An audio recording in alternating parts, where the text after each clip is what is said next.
America is about to change forever. Donald Flag Trump of English has made language. a decision that will go down in history. English is now the official language of the United States. This is the first time the country has ever had a declared national language, and the consequences will be massive. For centuries, the United States has prided itself on being a diverse, multilingual nation. Immigrants from every corner of the world have brought their languages, cultures, and traditions, shaping America into the melting pot it is today. Spanish, Chinese, French, Tagalog, Arabic, and millions of people have spoken their native languages freely. But now, the government is making a sharp turn.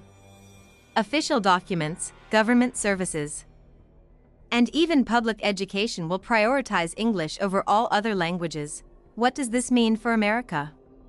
Schools will have to change their approach, businesses will need to adapt, and millions of immigrants could find themselves facing new barriers to communication. Supporters of the move say it's long overdue. They argue that a single official language will unite the nation, streamline government processes, and eliminate the confusion that comes with a multilingual system, but not everyone agrees.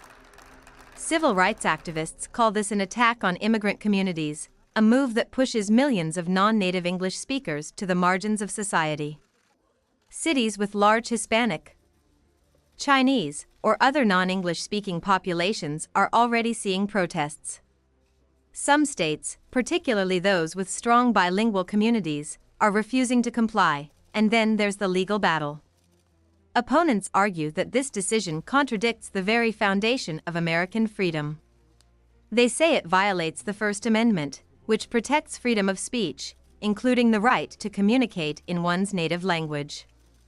Lawyers are already preparing lawsuits, and this could turn into one of the most heated debates in modern U.S. history. Economists are also sounding the alarm. The United States has always relied on a multilingual workforce, especially in industries like healthcare, customer service, and international trade. If businesses are forced to prioritize English, companies could struggle to hire skilled workers who are fluent in multiple languages. Some experts predict that the decision could even have a negative impact on the economy, especially in states that rely on bilingual workers. And what about diplomacy? The U.S. has always worked with allies and international partners in many languages. Will this new policy affect global relations?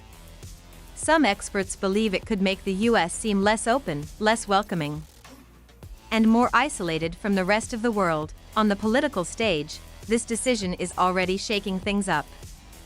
Trump's supporters see this as a strong, patriotic move, a step toward reinforcing American identity and national pride. His critics, however, say it's a dangerous, divisive act that alienates millions of Americans. With the 2024 election looming, this issue could become one of the biggest political battles of the decade. The bottom line? This is more than just a policy change, it's a cultural and political earthquake. The United States is entering a new era, one that could reshape the nation's identity, economy, and global influence. Will this bring order and unity? Or will it spark chaos and division? One thing is certain, this decision changes everything.